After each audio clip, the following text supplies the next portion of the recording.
a reminder when you're asking questions, if you just kind of introduce yourself, so start learning some names and faces. So, questions? Sammy Kuhn from the Omaha World Herald. Good to have you here. Welcome to Nebraska. What's been your experience here so far? You've had a lot of high-profile coaching jobs at major schools. What do you see from the roster and just from this place compared to some of the other places you've been, like Michigan, USC? Yeah, it's right on par with, I guess, that echelon of schools and programs. I mean, top tier facilities, top tier, coaching and competition. And as far as the roster, I mean, we have a really good roster. We just have to build and grow and develop right now. But exciting. It's exciting to see. So I don't know if it was I came in with a certain expectation, having been in the conference, many years ago. But obviously, all eyes are always on Nebraska football. So I guess in that way, it met the expectation. Coach Sean Callahan with Husker Online. When you look at the group you have with Nary and Anthony Jones and Petschak and Glenn Hart, when you kind of look at some of the guys you have, how do they fit this scheme as you guys evolve this scheme in the spring? Yeah, I think that's always the challenge, right? When we're coming in with a scheme change is answering that question. And so all those guys, they're individual and bring different, talents and skill set. And I think that's our challenge this spring is to cultivate that. I mean, at its core, football is still football. And so there's nothing overly unique about what we do, but it's just teaching those guys how to do it. And, really ingraining those guys like, here's the core principles, because their techniques have changed and will change from what they've done the last few years. So, but that's why they pay me, like get them to execute, their jobs and responsibilities within this system and scheme. So I've been really pleased with the room. And I don't like comparing, but from a attitude and approach standpoint, they remind me of the group I just coached a year ago. A bunch of eager, willing guys that just want to get better, improve, and be a part of the good. So I'm excited to continue to work with those guys. Ryan Christopherson with Husker 24/7. What about Coach Orich, having worked with him at San Diego State? Maybe you want to, follow that through here in Lincoln and continue that. Yeah, I think just alignment and approach, alignment in how he sees the game of football. Believes in stopping the run. I think that's big.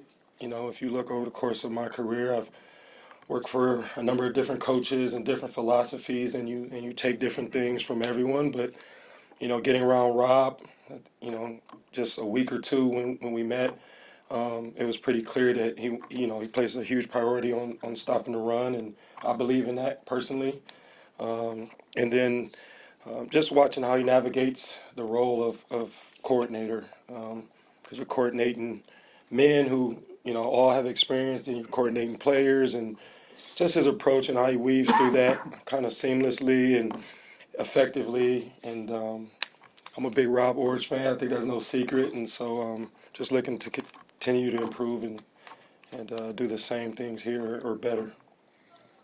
Andy Ketterson, Corn Nation. Andy. Welcome to Lincoln. Thank you. In reviewing tape, since you've gotten here of last year's games, do you see anything like maybe certain talents or abilities that you can improve on and get to the quarterback where they had problems last year? Yeah, heck yeah, man. I mean, I feel like that's part of the belief in who you are. You always feel like you can pull it out of a guy, or get him to play at a higher level. I mean, that's, at least I feel that way. I can't speak for all coaches, but that's my challenge. Like, hey, I'm going to get this dude to play. Hey, I'm going to get this dude to be more effective in his capacity, whatever that is. So yeah, I mean, do we have enough? Yeah, we have enough. I got to coach my tail off, and we got to learn what we're doing and how to do it. But just from a pure walk through the door, hey, do you have enough in here to get after the quarterback? Yeah. And it's similar to, again, last year where, you have to create pressure on the quarterback. Either you have the personnel to do that, or you have to, earn your check and figure out ways schematically to pressure them, and, I think we did a combination of both, honestly, last year. I think we identified those skills and those guys that, like, hey, this guy, he has some one-on-one ability, and then we put them in those scenarios as much as possible, schematically as best we could. And so that's the challenge. Right now, we're identifying those guys, right? So day 3, we'll see, but I'm excited. That's the journey, that's the process, and that's what's most exciting for me as a coach. Anthony Jones was obviously brought here to play. He's a fifth-year senior. What have you seen from him so far in the few days you've been able to work with him? Did you see that pick yesterday? I saw that. No, Ant's been great. Obviously a journeyman, played a lot of ball. Just instantly just brings, experience, obviously, to the room, but maturity. I love those guys, like older guys that have been in the fire a little bit, because if they're wired the right way, they can really help my cause of bringing the entire room together. And so he's been Anthony, as far as staying true to who he is. He shows up, and he's leading, and it's not always vocal. He's leading by example right now through the first couple of days, in my opinion. And so, but I'm also big on, like, I want unit strength. I want, like, as much as we have some individuals in there, like, my goal is, like, I want the best room on the team. It's kind of how I approach it. So a lot of work to do, but he's obviously sticking out. Bobby Schneider, Husker Online. Just what message did you give your unit on day 1 about expectations? Blame no one, expect nothing, do something. And it's that simple. This is a results business. This is a leave all your stuff at the door business. This is a rents due every day business that we're in, coaches, players. And so, remove your egos. Hey, Coach Manny, you've been here, you've been there. That's all great. That doesn't mean anything right now. I'm here. I'm a Nebraska Cornhusker, right? And you are my guys. I'm your guy. You know what I mean? And so, and that's kind of the day 1 stuff, just letting those guys know, hey, it's a blind faith journey we're on a little bit right now because we're still learning each other. I'm trying to take you somewhere, you know what I mean? And you got to trust in me, even though we still have to learn and grow and cultivate our relationship. So a lot of those things, but I want them to know, number one, like, I believe in you. You know what I mean? I think that's important. And so I'm going to be me unapologetically and, just trying to set the tone and the temperament of the room that I always say speed of the leader is speed of the pack. So they're going to follow my lead. And so just being clear on the expectation. You have a room of, like, different looking pass rushers, and you've had success with, like, different looking pass rushers. I guess moving forward, what are you looking for? What are the traits you kind of look for in, like, your edge room? Yeah, just from a physical trait standpoint, no different than the NFL. I want guys that are, probably a minimum of 6'2", and that's on the low end. Yeah, I want the 6'5" guy, but I'm okay if a guy's 6'2", 6'3", weight-wise. To do what we're going to ask them to do, and at this level, they need to at least be 240s, 250s. Again, that's at the bottom of that scale. He can be as big as 275, 280, you know what I mean, and still, I think, operate and get the job done. And so height, weight, I think we're in that world as far as skill set. Different guys do different things. Some guys are stronger against the run. Some guys are more natural pass rushers.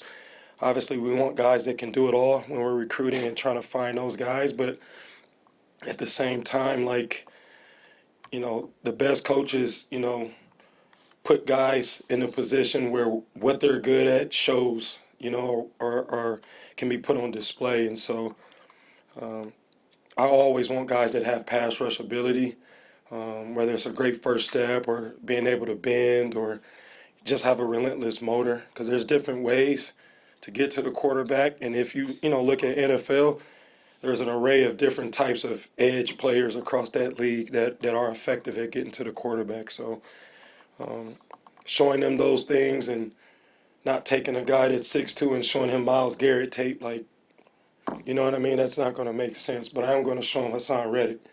I am going to show him you know, someone else, Agent Zero, someone else, you know what I mean? And so that's the fun part, Been a again. discussion kind of lately, like wingspan. Or are you looking for guys that play to their length, or like have the length that you can maybe coach them to play into? Yeah, I think they'd have the length, because when I watch high school tape, most of the tall, long guys really don't know how to use any of their length whatsoever. They're 6'5", but like they're really not elongating and leaning into guys and keeping guys separated. So like from a development standpoint, even if they're like a 5-star, they walk through the door and they have so much room to grow and improve and understand how to use what they have, you know. And so that's where the experience in my shoes help, right? To kind of show them like, hey, you ain't even activating what you got yet, but we're gonna get you there. So Is that true of somebody like Will Wanieri? I think Will's a great example.